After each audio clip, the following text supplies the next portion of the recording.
Hi, I'm Stephanie from the Wilton Test Kitchen, and today I'm going to show you how to make a classic yellow cake.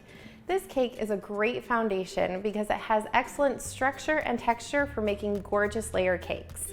It also plays very well with a lot of different icings and fillings.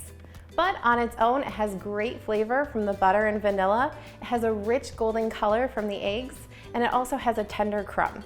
The recipe I'm going to show you today will hit all those notes and will remind you of a classic American-style birthday cake. I do want to let you know that this will be different from a box mix cake.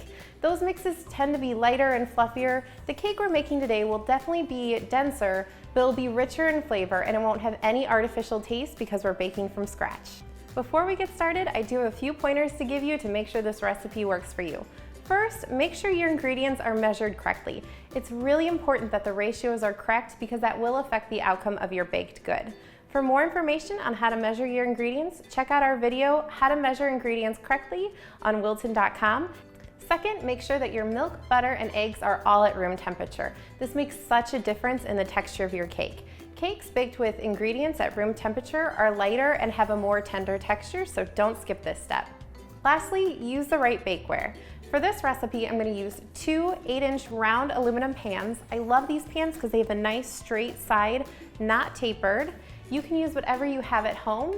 If you have something that looks like this, keep in mind that the sides will be a little bit tapered, and if it's dark coating, you may want to reduce the bake time and temperature just a little bit because dark coated pans tend to bake your cakes just a little bit faster. Now that we have that out of the way, let's get started. I'm going to preheat my oven while I'm mixing my ingredients so it has enough time to get up to the right temperature. Even when my oven gets to the right temperature, I like to let it stay for about 10 minutes so I have a nice even temperature when I put my cake in. Having an oven thermometer really helps too. The first thing we're going to do is cut parchment circles to line our pans. Now I'm going to use my pan as a guide and I'm going to trace a circle in my parchment paper. Now we're going to cut this out. While I'm cutting it out, I'm going to be really careful to kind of stay inside the lines, this way I don't get any pencil on my cake. And just in case, when I put the parchment circle in my pan, I'll put it pencil side down so it's not touching the cake. I have one parchment circle done. I'm gonna go ahead and do a second one because we have two cake pans for this recipe. I'm gonna grease the pans with some Bake Easy. You can use any non-stick spray. You may wonder why some recipes tell you to both grease and line your pans with parchment paper. The non-stick spray really helps release the cake from the sides. It also helps the parchment paper stick to the bottom. The parchment paper is what really gives you that nice clean release from the pan, and then it peels right off your cake. The next step is optional, but I'm going to use Bake Even strips.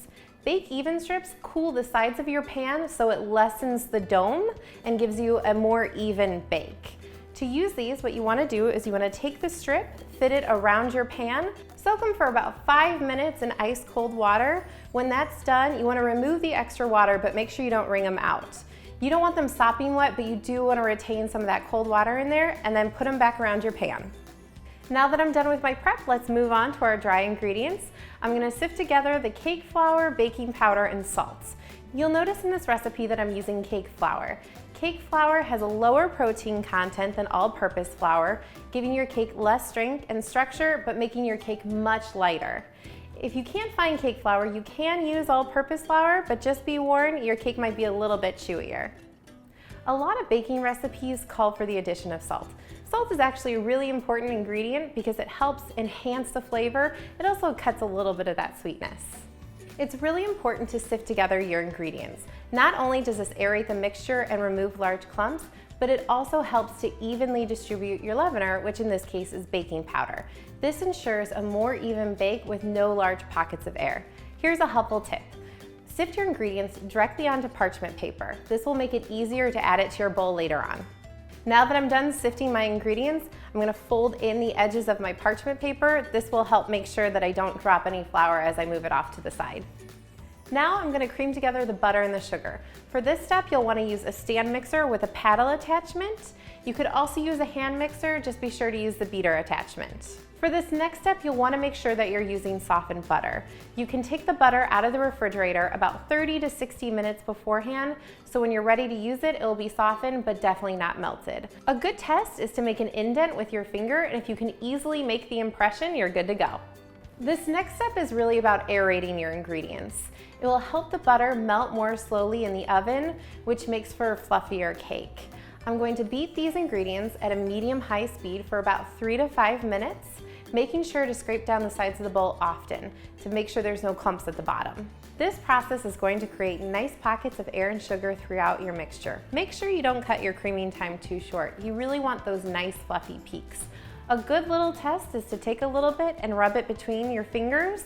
You should barely feel any sugar granules. Now we're ready to add the eggs and the vanilla. Just like the butter in the previous step, make sure your eggs are at room temperature. This will keep the butter from rehardening with the introduction of a cold ingredient. Also, make sure to add your eggs one at a time to keep from introducing too much liquid at once, which could break down your perfectly fluffy creamed mixture. Vanilla is a classic flavor for a yellow cake, so that's what I'm using today.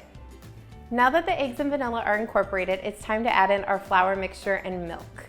Before we get started, just a friendly reminder, do not overmix your batter. I cannot stress this enough. To have an evenly mixed batter, we're gonna add our milk and flour alternately, starting and ending with our flour mixture and adding our flour mixture in 3 additions. A helpful little hint when you're adding flour with parchment paper, fold over the edge of your parchment paper to secure the back. This way no flour will fall out the back while you're adding in your flour. Now watch how I'm actually mixing this. Just enough until the ingredients are incorporated. You do not want to overmix your batter because that overdevelops your gluten, which makes for a very tough cake. You'll also want to keep as much air in your mixture as possible, and mixing tends to deflate your batter. You'll end up with a short, dense cake. You may want to scrape down the sides of the bowl just in case any flour gets stuck to the side. Now you want to get the batter into your pans and into the oven as soon as possible. The reason for this is the leavener starts to work as soon as it's added to the wet ingredients. So in that case, it's the baking powder. So we want to get it into the oven as soon as possible. Now that my batter's done, I'm going to bring my pans back in. You'll want to divide your batter evenly among the 2 pans. The best way to do this exactly is with a kitchen scale, but if you don't have one, it's okay to just kind of eyeball it. It's a thicker batter, so you'll want to use a spatula to smooth it out. And a good little test to tell if they're even is a toothpick test. Insert a toothpick in the center of each cake, and if they're even, you're good to go. This will ensure that your cakes bake at the same time. I like to use the angle spatula, this way you can really get into the pan, but it keeps your hand out of your batter. Now we're gonna tap these on the counter just lightly. This will remove any air bubbles so we're not stuck with any large air pockets. I'm going to place these on the center rack. This way it ensures even heating on the top and bottom. I'm also gonna make sure that there's a little bit of space between the cakes and they're not too close to the sides. This will ensure a nice even bake for your cakes. It's been about 15 minutes. I'm gonna check on my cakes. They're really starting to rise. I'm gonna rotate them so they bake evenly. It's been about 30 minutes. I'm gonna check on my cakes. A good test to see if they're done is to insert a cake tester or a toothpick into the center. If it comes out clean, then it's done. If not, put it back in for a few more minutes. Another test is to lightly touch the center of your cake. If it springs back, you're good to go. These cakes look perfect, nice golden brown color, very level, and it smells delicious. You definitely get those hints of butter and vanilla coming through. I'm gonna have these set on a cooling rack for about 10 to 15 minutes. Make sure to set a timer, because if they cool completely in the pan, they'll stick. Let's go ahead and remove these cakes from the pan. They're still a bit warm, so be careful. We're gonna need a cake board to do this. So take a cake board, place it on top of the cake, and gently flip the cake over while supporting the bottom.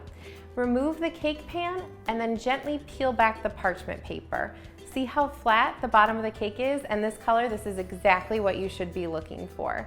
Once you're done with this, go ahead and take the cooling grid, place it back on top of the cake, and gently flip your cake back over and allow it to cool completely on the cooling grid. It's important that they're on a cooling grid, that way the air can circulate underneath. Allow them to cool for about 1 to 2 hours before adding any filling or icing. Otherwise, your filling or icing could melt from residual heat, and you don't want that. Once they're done cooling, place them on a cake circle. This classic yellow cake is now ready for filling, icing, or whatever you want. Even though it's flavorful all on its own, you can either add fruit filling, cover it with chocolate icing, and it works just as well. One of my favorite ways to ice this cake is with our classic vanilla buttercream recipe. It's guaranteed to take you back to those special homemade birthday cakes you had as a kid, and it's really worth the extra effort. I had so much fun teaching you this recipe today. I hope you have just as much fun making it. Happy baking!